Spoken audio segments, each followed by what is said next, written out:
how to fold plastic bags. So we all have this lying around in the house, taking space. I will help you. Make it smaller. Okay. It's super easy. It doesn't take much time, and it will save you a lot of space in your kitchen. Okay. Make sure all the air is pushed out, and now you will start to fold a tiny bit, and then you push the air out. And then you fold it one more time, and you push the air out.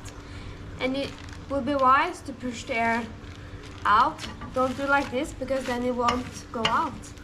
So push it out, fold it, push, fold it, and then push.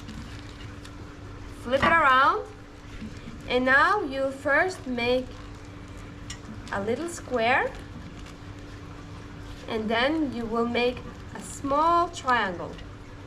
And now it will become triangle, triangle, triangle, triangle, triangle, triangle. Almost done. And now you need to you have some space here, and you will tuck it in. This could be the hard part, but you will do it. Tuck it in real hard, like that. And now you have it. Folding your plastic bag this way would be very convenient, and you can just take it in your purse when you're going to the shop or whatever, and you will have it with you. If you liked my video, please subscribe to my channel, like my video, and comment below if you want me to do something else. Bye bye!